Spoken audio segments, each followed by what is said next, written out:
Assalamu alaikum students, hope all you are fine and shine at your homes. So today's our lecture is for class 7 students. Chapter number 1 and the computer softwares, and this is the your lecture number 2. हमने previous lecture में पढ़ा था computer softwares के बारे में कि computer software आपके पास क्या चीज़ है, ठीक है, एंड ये कंप्यूटर में किस तरीके से इस्तेमाल किया जाता है, इसकी क्या क्या टाइप्स हैं. एंड टुडे हम लोग पढ़ेंगे सिस्टम सॉफ्टवेयर के बारे में कि एक स्पेसिफिक टॉपिक है, हम इसके बारे में पढ़ने जा रहे हैं कि कंप्यूटर सॉफ्टवेयर के बाद जो सिस्टम सॉफ्टवेयर है वो आपके पास क्या चीज़ होती है और ये आपकी किन किन चीज़ों में यूज़ होता है. So it's definition is control the various operation performed by the hardware. Hardware means software and hardware का पहले आपको डिफरेंस मालूम होना चाहिए. हमने प्रीवियस क्लासेस में भी इसके बारे में बहुत ज़्यादा पढ़ा था, लेकिन आज मैं आपको थोड़ा सा जो हूँ आइडिया दे देती हूँ अगेन, ताकि आप अगर भूल चुके तो रिवाइज हो सके.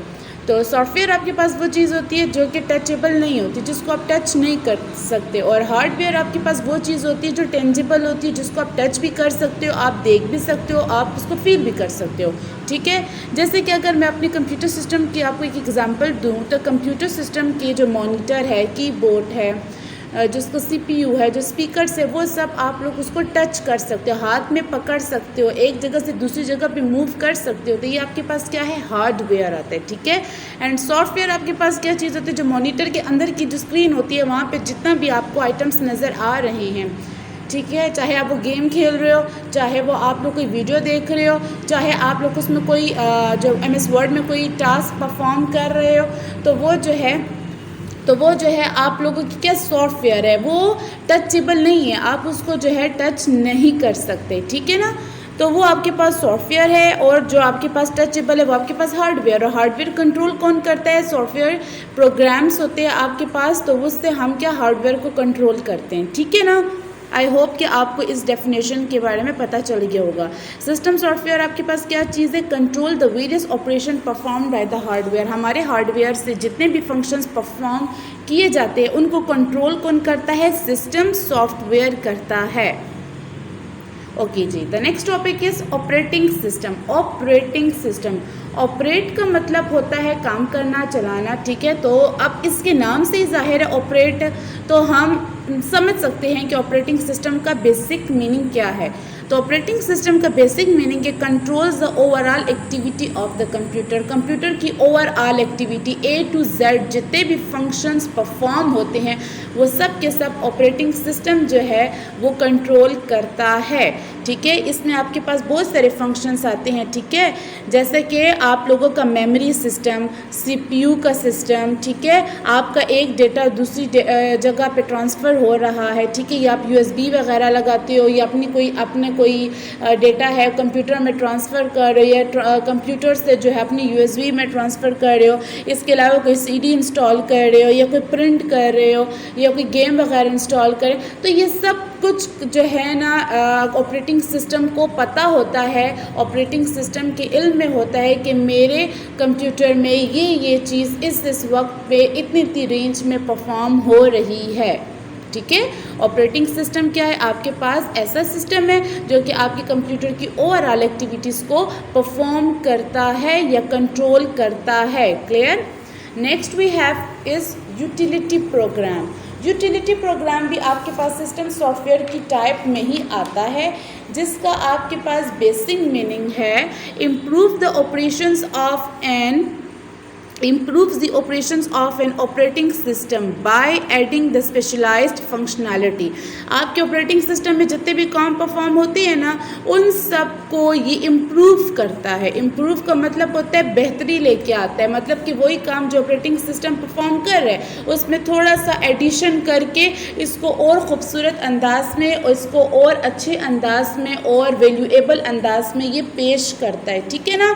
मतलब कि हर एक चीज़ का प्रॉपर रिकॉर्ड होता है. जैसे कि एक एग्जांपल मैं आपको देती हूँ, जैसे कि आप लोग कंप्यूटर में कोई गेम वगैरह या पेंट एक आपके पास अच्छी एग्जांपल है, पेंट वगैरह आपने फाइंड करना है, ठीक है.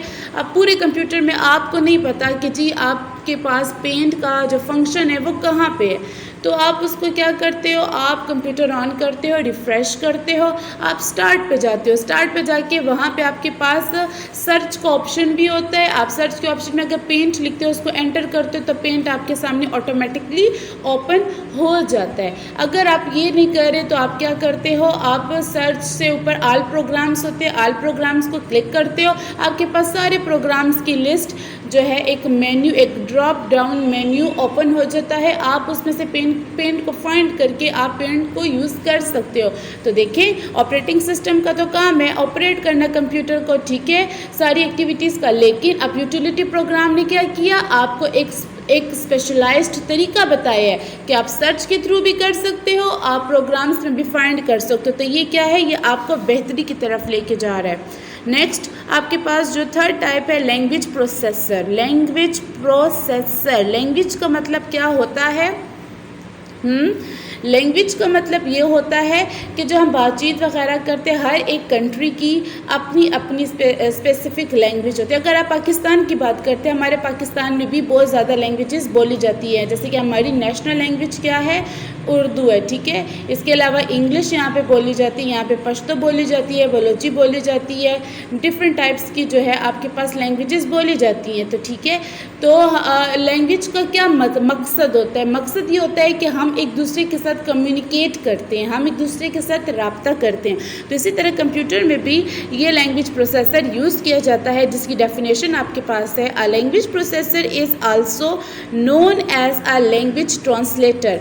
लैंग्वेज प्रोसेसर आपके पास वो ऐसी चीज़ है जो कि लैंग्वेज को ट्रांसलेट करता है। कैसे कि मैंने आपको क्लास में भी एक एग्जांपल बताई थी कि जैसे कि कंप्यूटर सिस्टम में एक आपके पास एक ऐसा ट्रांसलेशन टूल होता है जो कि आपकी लैंग्वेज को कंप्यूटर को समझाता है, कंप्यूटर की लैंग्वेज को आपको समझाता है। जैसे कि हम कंप्यूटर में टाइपिंग करते हैं उर्दू इंग्लिश में, फॉर एग्जांपल, कंप्यूटर तो कोड्स की लैंग्वेज को समझता है, वो बाइनरी लैंग्वेज को समझता है, वो 0 and 1 की लैंग्वेज को समझता है।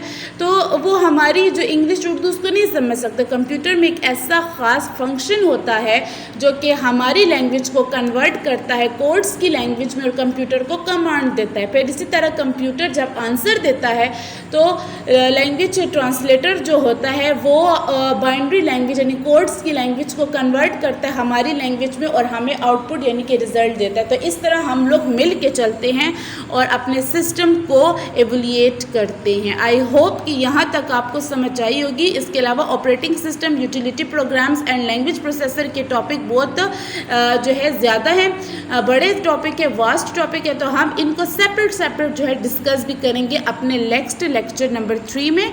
लेकिन पहले आपको system software and system software की टाइप्स के बारे में पता होना चाहिए। दैट्स वाई आज के लेक्चर में ये मैंने आपको बताया है। अगर आपके पास जो है एक आपकी बुक में एक स्केच सा बना हुआ है, ठीक है, आपके बुक पेज नंबर 6 पे ये स्केच बना हुआ है, ठीक है, तो जिसका मैंने शॉर्ट लिया है user application software operating system hardware. मतलब कि यूज़र मीन यूज़र हम, जो कि हम यूज़ करें, एप्लीकेशन सॉफ्टवेयर को, ऑपरेटिंग सिस्टम को, हार्डवेयर को, ये तीनों चीज़ें आपस में इंटर रिलेटेड हैं। इंटर रिलेटेड मतलब है कि एक दूसरे के साथ जुड़ी हुई हैं, ठीक है। इन तीनों का एक दूसरे के एक जो है क्या कहते हैं, एक दूसरे के अलावा जो है ना काम परफॉर्म नहीं हो सकता। जब तक एक काम परफॉर्म नहीं होगा आप दूसरा काम जो है इजीली परफॉर्म नहीं कर सकते, ठीक है ना। जैसे कि आप अपनी ह्यूमन बॉडी की एग्जांपल ले लें। ह्यूमन बॉडी क्या है, सारी की सारी कनेक्टेड है आपके माइंड एंड हार्ट के साथ, ठीक है। आप जो नेक्स्ट स्टेप करने वाले होते हैं तो आपके माइंड में आ जाता है कि हम ये करने वाले, तो मतलब कि माइंड ओवरऑल बॉडी को कंट्रोल करता है ना। इसी तरह ये सारे सिस्टम्स भी मिल के आपके पास फंक्शंस को परफॉर्म करते हैं। होप स्टूडेंट्स आप लोगों को आज के लेक्चर की अच्छे तरीके से समझ आई होगी। इन केस एनी डिफ़िकल्टी आप मुझे पर्सनली टेक्स्ट कर सकते हैं, मैसेज कर सकते हैं, कॉल कर सकते हैं। और इसके अलावा आपको होम असाइनमेंट एक मैं छोटा सा दे रही हूँ कि जितना भी हमने ये 2 लेक्चर्स पढ़े हैं, इन 2 लेक्चर्स की आप अच्छे तरीके से रिवीजन कीजिए। अगर कोई वर्ड ऐसा है जिसकी आपको समझ नहीं आ रही तो आप डिक्शनरी का जो है यूज़ कर सकते हैं। अगर आपको डिक्शनरी से भी समझ नहीं आ रही तो देन आप जो है मुझसे पूछ सकते हैं। Okay students, it's enough for today and take care and अल्लाह हाफिज़।